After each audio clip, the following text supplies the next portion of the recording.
So can I just start this video off by saying what the actual fuck?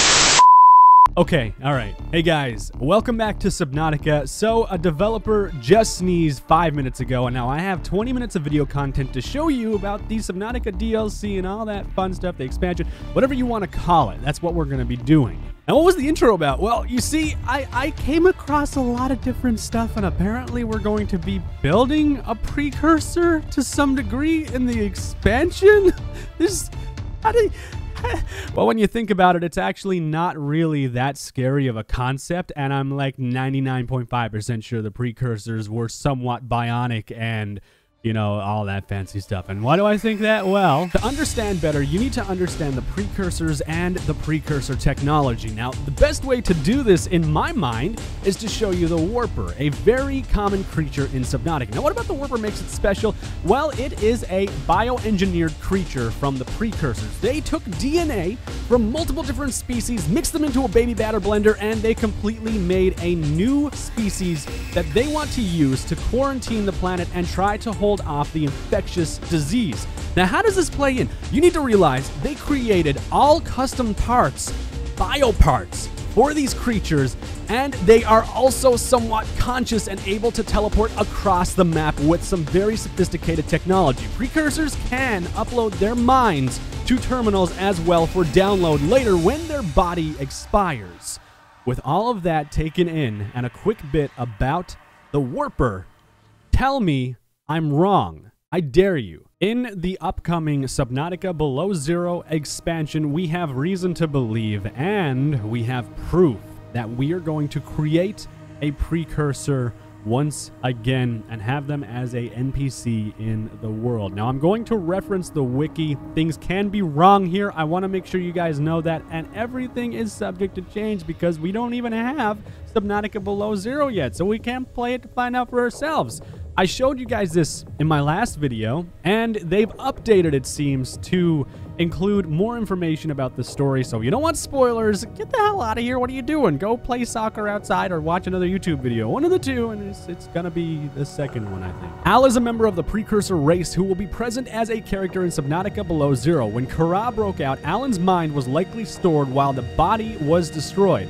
Alan appears to be unique in that their mind has remained conscious, unlike other stored minds which are in a dormant state, which is kind of freaky when you think about it, because this guy has been conscious then for like 1,000 years. Have you heard of people, you know, like in comas for 20, 30 years and they were completely conscious, but they couldn't move their bodies? Can you imagine that happening to you? But it's for 1,000 years and you don't have a body, your mind is just in a computer somewhere? Like, what do you do? What happens then at that point? How crazy is Alan? Can we trust Alan? I mean, you need to think about it. These things are conscious beings, and I'm sure mental health to some degree can affect these things as well. How does 1,000 years alone with only water and fish and ice surrounding you affect you and your mental state? Does that... Can that hurt you? Developer notes suggest that a precursor computer core can be found within a sanctuary cache. Given the nature of these sanctuaries in Subnautica having been used as precursor data storage, it is possible that this core may be the mode of storage for Alan's mind. Now, on top of that, what if there are other minds stored in this sanctuary? Why on earth are we trying to bring Alan back to life? Alan appears capable of broadcasting messages, as shown when he denies Robin access to the mountain cave base. It is currently unknown whether he is locked within the facility or broadcasting from elsewhere, such as the aforementioned sanctuary. Now, like, in my mind, I don't see a point in resurrecting Alan with a fully functioning body. And I assume this is the quote-unquote classified section of the mission parameters when we saw the Vesper notes originally. We have to bring a precursor back to life. Now, unfortunately, it did say that the body was destroyed. So how do we make something or scan something that was destroyed? Like, are there schematics maybe? Is there a metal skeleton that had, like, skin and stuff wrapped around it, kind of like Terminator mode. In the story, it seems that Robin will have to find and scan parts of Al's body through the story, including the head, arms, legs, and power source. The end goal will be to fabricate him a new body at the fabricator base. The reason for doing so is currently unknown, however. With the completion of the body, he will act as a NPC. I would imagine this is going to be kind of like the Sea Emperor when she would contact you from the bottom of the precursor containment place, whatever, you know. I think that's what we're going to be seeing more so, with Alan actually communicating with us.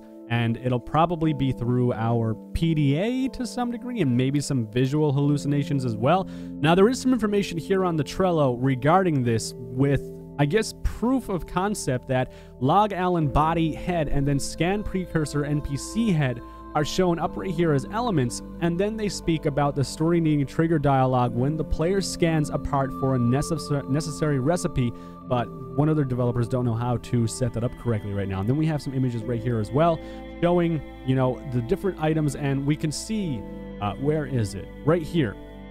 There are fragments for the NPC, and coming into something like this and having to scan this stuff, it makes me feel like the precursors, to some degree, are somewhat mechanical beings, in that they've replaced some of their limbs maybe with metal or some kind of different alloy, maybe even the metal used to make the walls of their containment chambers. Now, there is one interesting thing, actually, that doesn't really quite add up to me, but at the same time, I think it works in their favor. If you reference the wiki for the Subnautica base game, there is some trivia that says, according to data downloads, the precursors were grown from seeds, suggesting that they were plant-based beings. It also suggests that they were raised in broods. Their life cycles also greatly exceed a century. Now, thinking about this, if they are actually a plant-based being, which doesn't really make sense in my mind, because the proteins and everything that are needed to make a functioning conscious brain, in my mind, actually, I don't think they would be there. I'm slightly brain dead, though, so maybe there's some exception to this. You get the idea, though. Like, the bio... It's a really messy story, and like, until we know like what kind of makeup they are, being a plant-based being, I mean, we're not talking about a sunflower or something from Plants vs. Zombies, you know, having metal legs, as badass as that would be. We're talking something far more sophisticated than that, and maybe even more DNA based in a humanoid type body, rather than what I'm thinking as like a traditional plant or a tree or something like that. Now, how do we go from plant-based beings to biomechanical creatures, or I guess a metal skeleton with, you get the idea. Well, referencing the wiki once again, we actually have this image right here showing a power source for the precursor NPC stuff. Now, a power source could be a variety of things. It could be nuclear reactor rods, could be batteries, which I highly doubt, or ion cubes, which are the highest form of power that I know of besides the power plant that's way inside the volcano, basically. Like, a power source points towards biomechanical engineering to some degree, or completely mechanical with a conscious mind somehow in a CPU and in a brain, which is very advanced stuff. And we have to create these using different materials and scanning things. There is some theory going on the wiki as well, with these guys speaking about it. I'm not quite sure what Subnautica is shooting for yet, though. Now, I know there are some select developers not wanting the precursors to be seen ever. They want them to be left up to our own imagination. Kind of like back with Halo 3 and stuff, and Halo 2, that era, where, you know, Master Chief, what's his face? You know, what does he look like? And no one really gets to find out until, like, later on when the company is bought by 343 or whatever. You get the idea. They don't want people to know what the precursors look like. I don't know how they're going to make this work and still be satisfying to an extent to the community, but I don't want to outright say, you know, we will definitely see a precursor. I think we're going to see more of something that represents a precursor rather than actually seeing their original body, unfortunately.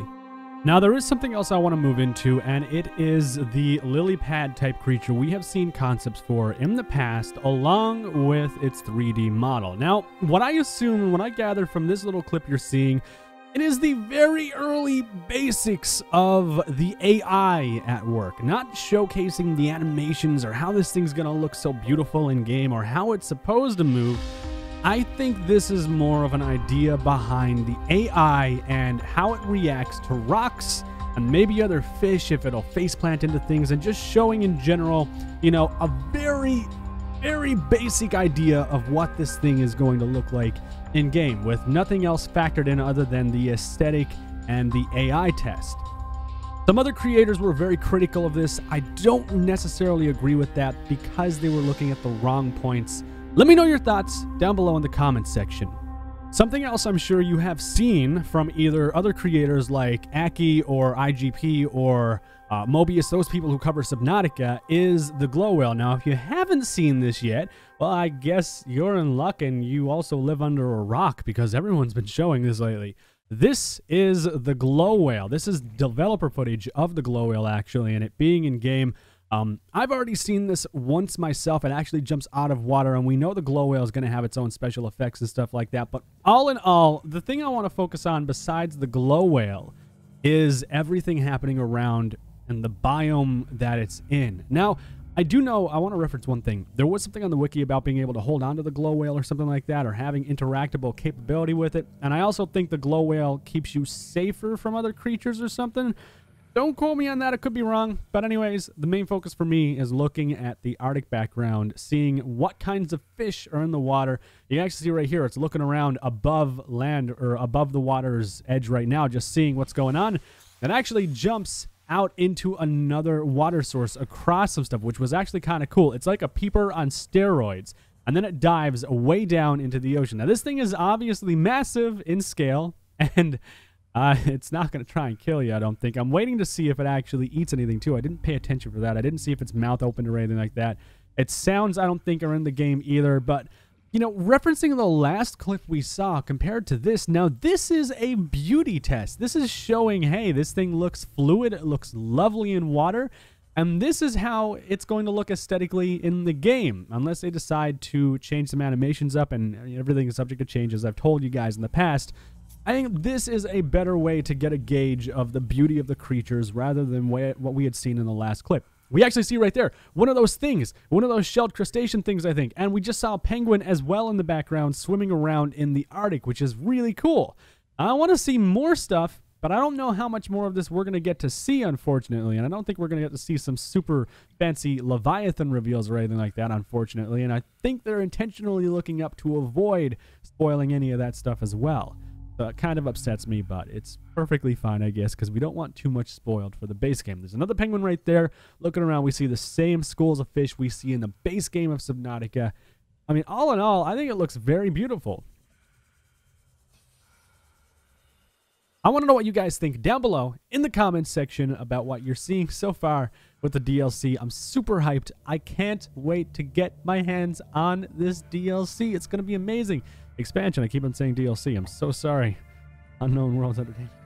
Oh boy, I'm butchering this. Okay, time to move on to some other very interesting stuff. Bam. So, what's this thing? I'll get into this at the end of the video. For now, let's talk about the Vent Garden, a new concept that was released only days ago for the Subnautica expansion. It seems to be a self-contained biome that you may be able to enter and build inside of a giant jellyfish-like creature. Reading down through the wiki, we can see the Vent Garden's central body is rounded with a point at the bottom. From the base of the body, 7 long tentacles extend downwards, tapering to the point at the end. Between each pair of tentacles is a glowing yellow circle, the nature of which are unknown. Unfortunately, I don't think I'll be getting close to this. Nope, not going to find out anything about this thing in game. I'm willing to bet this is going to do something horrible to you if you stay inside of it. That thing looks like it's going to try and digest you if you enter it. On top of the body, a huge hollow and transparent bell is attached with a petal-like set of blue and yellow pattern frills below it. In the center of the body within the bell, a large red resembling seaweed can be seen. Directly above and attached to the top of the bell is a large cone-shaped structure that emits a bright cyan glow at night. go up right here, obviously, and then the bell and all that stuff. Fancy stuff. There's all kinds of cool things. Now, let's see what the behavior has to say. It drifts around the ocean in search of thermal vents. It appears that when the vent guard finds a vent, it plants its tentacles to the ground, anchoring it in place, and it stays above the vent. This is probably how it feeds, seeing as it allows hot water enriched with nutrients to flow into the bell through holes in its body. Now, luckily, we do get to see better concepts of this right here, and I want to make a note right now that it seems when it's floating around, there's nothing here, but when it's not floating around, holes seem to open up, and I assume these holes allow you to enter. I don't know if this would be a safe entrance or not, seeing as it resembles a Kraken's Mouth, basically. We move into some more concepts of how large these things actually are, and oh my god, that is massive. Kind of concerned about what this is, though. These look like spikes, and spikes are usually bad, or needles. Maybe that's a defense mechanism. You can see right here, cooling water flows up and out through the holes, yada yada yada, and they recycle through, and all the nutrients get in there too. It seems like there's some almost mushroom-like pads here as well from the mushroom forest. We can see even better ideas of how this thing actually operates. I like how in-depth they went with this creature, and like how many openings there are for different water flows and different minerals to be deposited and stuff like that. That's actually really cool that they did that. This seems to be a different variant of it. This looks more like a jellyfish in nature than anything else, and it's just another concept. And we have this one again. These look like eyes to an extent, but that's not a big deal, I guess. And we move into another one that has a complete spiral on the inside of it. I like this one the most, I think. This one's kind of cool. And that's basically it, because newt. And actually, this is kind of funny and kind of fitting, because there is a newt fish apparently in the works as well. Now, the last thing I'm going to show you is the animation for this little guy right here, the simfish. And more or less, we can carry it amazingly enough. Now, this thing is found around those giant Titan holefish, I believe it's called. And this is the animation, I guess, for when you actually pick this thing up, you know, grab it in the water, whatever, take it out of water, you know, it doesn't really matter. It's a mean thing regardless. It seems like it just wants to bite you no matter what. And I'm willing to bet the bite at the end is more of a jump scare thing than anything else.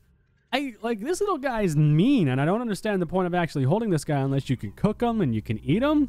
But that's kind of scary at the same time, because, like, that thing might try to eat you while you eat it, even if it's cooked. It doesn't look like it's going to die very easily. Okay, all right, let's move out of this and into something else. Do you guys remember the Titan Leviathan, the Gargantuan Leviathan, the Impetor Leviathan, all that stuff? Well, this has been around for a while. I didn't know anyone actually made a model for this thing, because I just get so many messages every day. It's one of those things that overlooked me.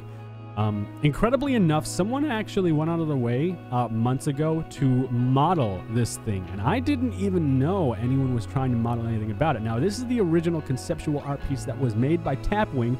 I had commissioned for the community because we all wanted a community project. We wanted to know, hey, you know, what's going to happen with this thing if it was alive? How would it look? And this is basically what the community came up with. Something like this, with tentacles around its head. And this thing, by the way, is like a mile long or something. Like, it's ridiculous.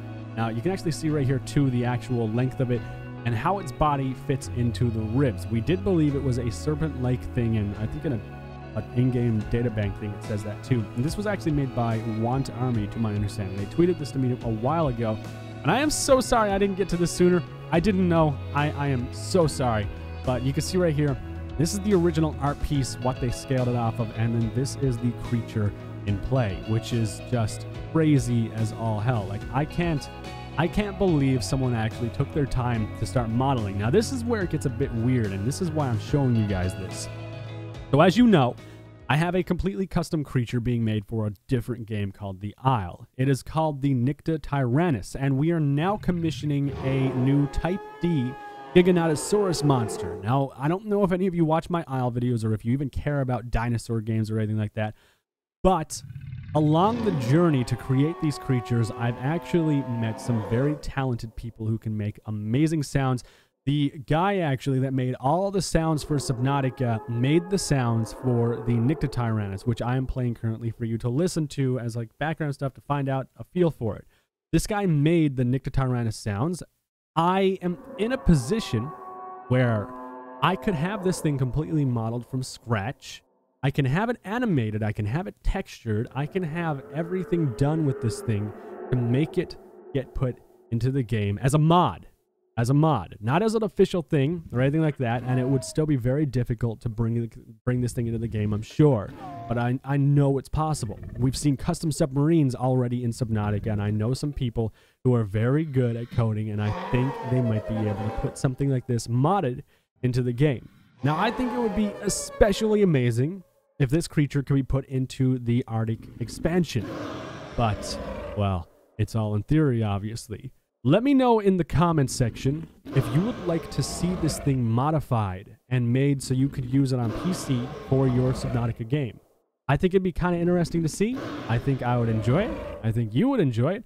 And I think all around it would just be an amazing project. Now, again, I do have people that can do this right now. Guys, that is it for now on Subnautica Below Zero. That is everything I have to show you. If I missed anything, if I forgot anything, if I messed something up, well, feel free to let me know in the comments section, even that section there that I just messed up. All right, guys, leave a like if you did enjoy this video, and I will see you the next time a developer sneezes.